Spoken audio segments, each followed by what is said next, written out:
My name is Bernadette, but most folks call me Bernie, 30, female. I've always been the kind of person who cares deeply for others. You know, the one who goes out of her way to help, even when it's not asked for. I was raised to be kind and generous, and I never held a grudge against anyone. But then there's Ruth. She's my sister-in-law, and boy, let me tell you, she's a piece of work. Ruth is the only daughter in her family, and I quickly realized how spoiled she was. She had this air of entitlement, always acting like she was the queen bee. What bothered me even more was how she treated her own kids, Hannah and Lila. They'd come over for sleepovers, and every time they'd complain about their mom. They told me she was strict, hardly ever home to play with them, and they saw on her social media that she wasn't on work trips as she told them, but out partying and drinking, acting like a reckless teenager. It infuriated me. I could handle Ruth being a bad person, but a bad mother too? That was a line I couldn't let her cross, for the sake of her kids at least. So I started feeling resentful towards Ruth, and I didn't hesitate to share my frustrations with my husband Greg. However, he was serving in the military and was often away from home, so there wasn't much he could do about his sister's behavior or how she treated me or her own children. Despite my growing disgust for Ruth, I always welcomed my nieces Hannah and Lila with open arms. They were such bright and wonderful young girls. They enjoyed spending time with their cool Aunt Bernie, as they'd often call me. Whenever Ruth would come back to pick up the kids after her mysterious outings, I tried to talk to her in private. I tell her that what she was doing wasn't right and that she needed to step up as a parent. But Ruth's reaction was far from what I'd hoped for. She'd fly into a rage, yelling and cursing at me right in front of her own children, causing a scene, making a mess in my home. She claimed that I didn't know anything and that I had to stay out of her business. Maybe you think I'm wrong for telling a parent how to parent, but how couldn't I? I saw how those girls were feeling and how sad they'd be when they had to return home. Something had to give, right? This went on for a while, and I brushed it off until one day I received a text from Ruth. She threatened to make my life a living hell if I kept on talking about her life choices. I was frustrated and feeling cornered, so I decided to reach out to my mother-in-law. And to my surprise, I found that she had blocked me. It wasn't just her either. I soon discovered that other in-laws had blocked me too. I couldn't understand why they would do this, but I had a strong hunch that Ruth was behind it all. She treated me poorly ever since I joined the family, and this was just another example of her vindictiveness. Frustrated by the situation, I decided to take matters into my own hands. I contacted Ruth and arranged to meet her for a serious chat, as it appeared no one else was willing to put her in her place. We met up at a local coffee shop, and I began by calmly explaining that I didn't appreciate the way she'd been speaking to me. I wanted a productive conversation, but of course, Ruth's reaction was far from constructive. She started yelling at me, as she normally does, but this time I wasn't having any of her BS. I told her that I wanted to have a productive conversation, making it clear that if she wasn't willing to talk to me like an adult, I'd leave and never bother her again, and I would expect the same from her also. This made her stop in her tracks for a while. Typical. I could see the cogs moving behind her eyes, and she was seriously debating whether or not to talk to me rudely.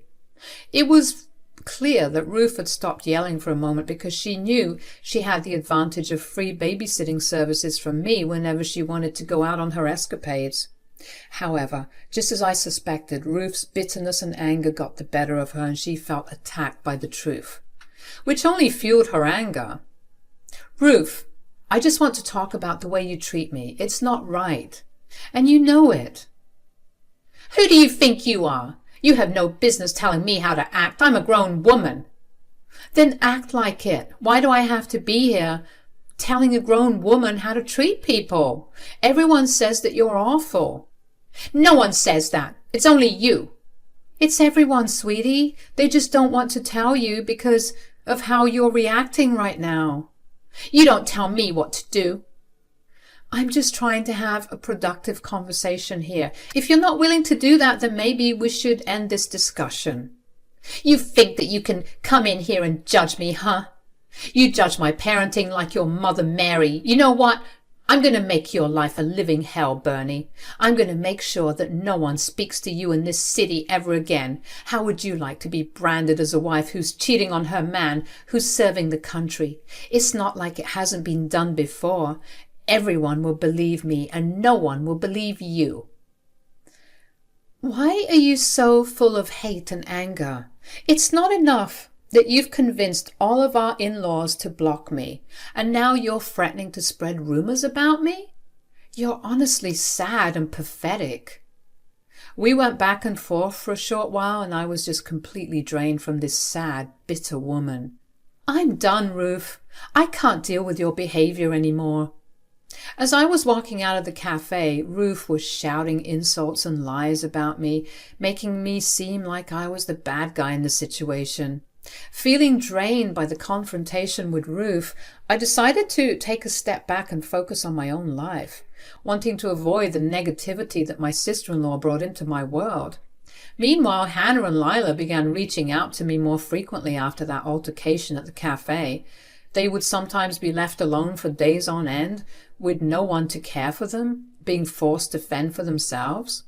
I obviously grew worried about the well-being of my nieces, especially after learning that Ruth had become even more hostile towards them since Child Protective Services, CPS, had paid a visit. I was the one who decided to call CPS because I genuinely didn't know what else I could do. I couldn't just sweep up the kids myself.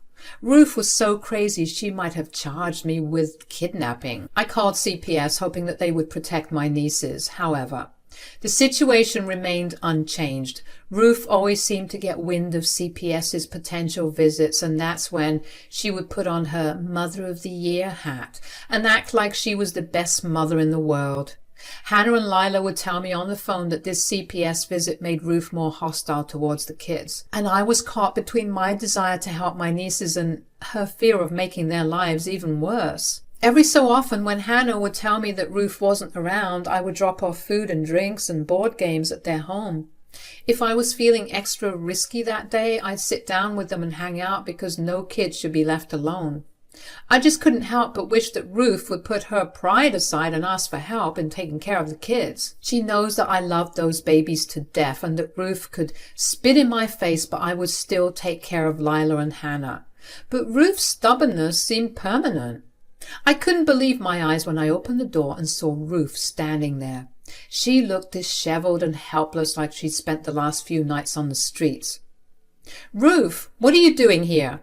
She hesitated for a moment and then revealed something that left my jaw on the floor.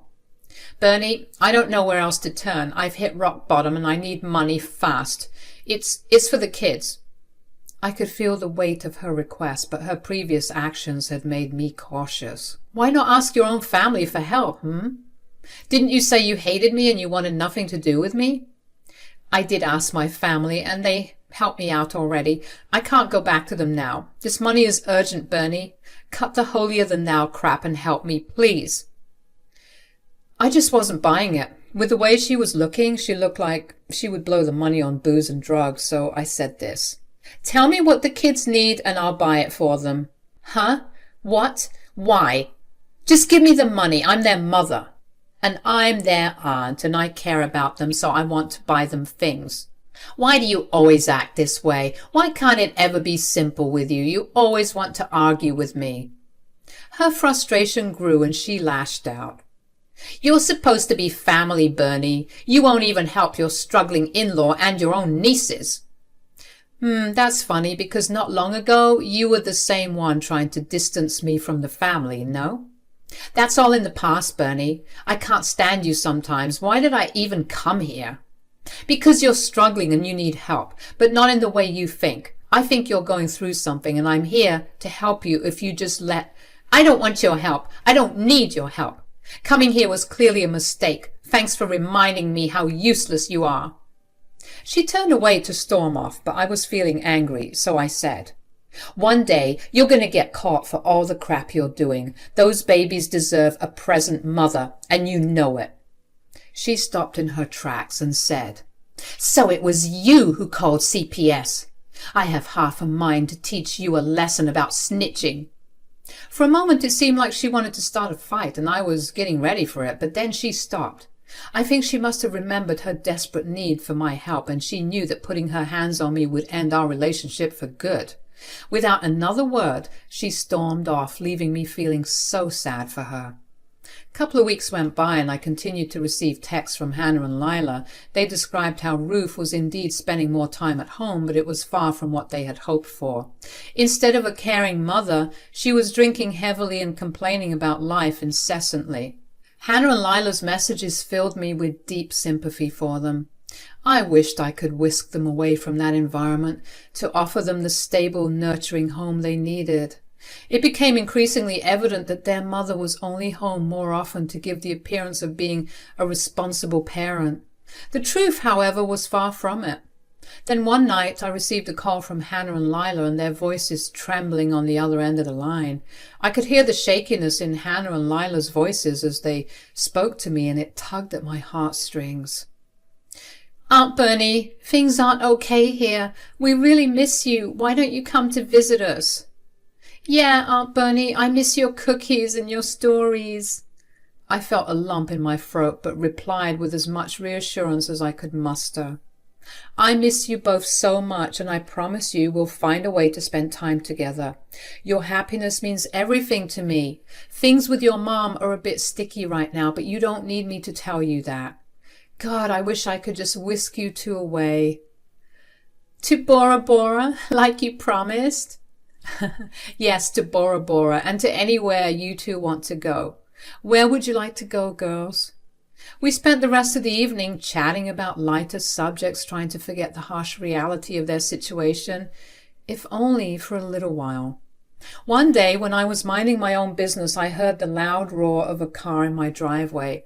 Anyone who knows me knows I'm a homebody, and people don't just pull up to my place unexpectedly. So obviously I rushed outside to see who it was. My heart skipped a beat when I saw Hannah and Lila standing in my driveway with their little backpacks and smiling faces. The surprise had left me momentarily speechless, but I quickly rushed to hug them. I had missed them so much. I saw Ruth in her car pulling out of the driveway. Was she just going to leave them here without saying anything? "What's going on, Ruth?" Ruth looked frazzled and half yelled. "I have to go away for a month, and you'll have to take care of them, so yeah." Without hesitation, I ushered the kids inside, telling them to help themselves to whatever they wanted in the kitchen.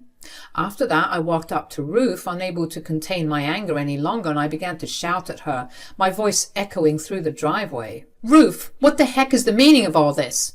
What's your problem? Why are you yelling at me? You can't just drop the kids and disappear for an entire month. What the hell's going on? I thought you loved little brats. Bernie, why are you complaining? Don't you miss them?"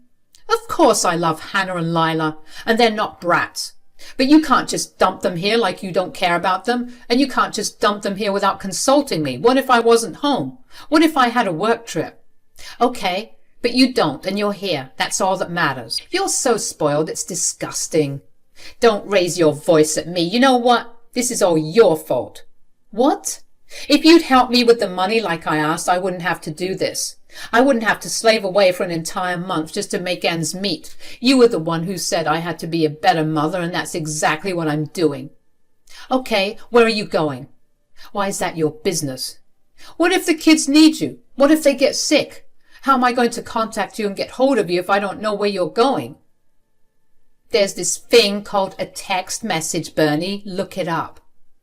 God, you're insufferable. So you're going on some secret mission then? I don't get it. Why can't you just tell me where you're going? Because it's none of your business. You know what I think? I think that you're going to your little drug parties. What? Why would you think that? Because you're a mess, Ruth. You don't know anything about me. Maybe, and honestly, I'm glad. Maybe it would be better for everyone if you just went away and never came back. You certainly wouldn't be missed. Ruth was hurt by my words. I saw her face twist, and it looked like she wanted to cry, but she quickly recovered and started yelling at me all over again. Oh, you would love that, wouldn't you? Well, unfortunately for you, I'll be back to take my kids. They love me and they need me. I couldn't be bothered to listen to the rest of her spiel, so I headed back inside the house while she continued to shout at me in the driveway. I got inside the house and locked the door behind me, took a deep breath, and said to Hannah and Lila, "Okay, ladies, who wants to bake some cookies with me?" As the days flew by, I cherished the precious moments with Hannah and Lila. My heart swelled with love and appreciation for these beautiful, smart nieces of mine. I couldn't wrap my head around how they turned out to be such loving, kind children despite being raised by the devil herself. But I wasn't one to question miracles. Every day, Hannah and Lila would open up about the things their mother had done to them.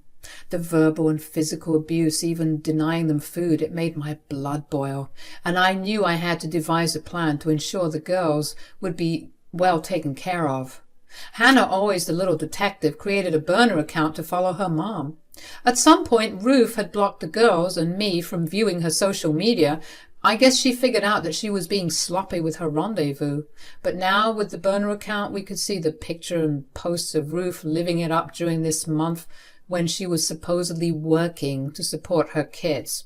My suspicions were confirmed, and I knew Ruth wasn't off being productive. Instead, she was drowning her sorrows and neglecting her responsibilities. Lila's eyes welled up. "What's wrong, sweetie?" I know that this won't last forever. I know that she'll come back, and I don't want that." "Me too, sis. I wish we could stay here forever." "Why can't we stay here?" "Well, sweetie, it's a bit complicated. She's your mother. Even if she isn't a good one, she's still your mother, and the laws that make it very difficult for kids to live with whoever they want, even if they're completely in the right."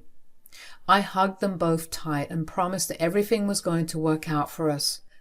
I told them I would figure something out and make sure that they were protected, even if I couldn't physically be there for them. As the month was ending, Hannah and Lila grew increasingly nervous. The thought of going back home with their horrible mother didn't bring them any comfort. I tried my best to stay strong and calm for their sake, but I couldn't deny it. I was also feeling pretty sickly and nervous too. That Ruth lady was something special. True to form, Ruth arrived a day later than expected, and when she stepped out of the car, she looked like a complete mess. Her hair was disheveled, her eyes bloodshot. She clutched a cigarette between her shaky fingers. Hannah and Lila were still clinging to me. "Come on, girls, I don't have all day. Get in the car." Ruth waited for her children to run to her. She probably envisioned it, but they didn't. Frustrated, Ruth began yelling at her kids, ordering them to move and come to her so they could go home. She even tried to bribe them with the promise of pizza, but it didn't work. "Aunt Bernie, I don't want to go with her. Please don't make us go with her." And that moment right there completely broke my heart. I mean, how could I say no to that? I just couldn't. I mustered up the courage and said, "Ruth, I don't think the girls want to leave." She looked shocked, probably not expecting such a standoff, and slowly she moved closer, and that's when Hannah, with newfound bravery, spoke directly to her mother. "We don't want to go home. You're mean to us." Ruth was yelling louder at this point, drawing attention to this otherwise chilled and quiet neighborhood, and I was feeling nervous and embarrassed because I didn't want things to escalate. "What the hell are you talking about, little brat? I'm your mother." "No, you're not our mother." "Excuse me? You heard me. I don't even want to call you Mom anymore." "Yeah, me neither. You're not my mom. Aunt Bernie is." "Aunt Bernie is more of a mom to us than you ever were." "Oh, I see what's going on. You've brainwashed them, huh? This was your plan all along, wasn't it? To get them to be on your side and to leave me in the dust." "Ruth, I can assure you, I never told them to say any of this. I'm hearing it for the first time, too. We're not lying. We want to stay with you. You're our real mom." "Why do you even care, Ruth? Wouldn't it be better this way? You never wanted us, and you don't even love us. So why can't you just let us live with Aunt Bernie?" Ruth seemed stumped at this point. She started blubbering and muttering some excuses, but it was all nonsense. It seemed like she had finally shut up. Being denied as a mother and having your kids call someone else their mom must have cut her pretty deep, because I've never seen Ruth that embarrassed before. I don't know what to say. Let's be honest here, Ruth. The kids have a point, and I think they're old enough to know what they want and what they don't want. And clearly they don't want you. But why? Why doesn't anyone want me? Oh, come on, Ruth. Don't act like you didn't do this to yourself. You've been such a horrible human being. So don't be surprised when people don't want to be around you anymore. I just didn't think that my own kids would deny me. Your daughters are the smartest, most beautiful people I know. You couldn't have treated them so poorly and expected them to love you unconditionally. That just doesn't make any sense, Ruth. You're smarter than that. Ruth didn't even have any more words. She looked at her daughters pleadingly, but she couldn't even bring herself to say sorry or ask, how can I make things better? Hannah and Lila were ruthless, turning their backs on their mother and getting back inside my house, as if to say, we're done with you. I stood there with Ruth, and she slowly retreated back to her car without saying a word. I didn't know what to say to her. I guess her spirit was completely crushed.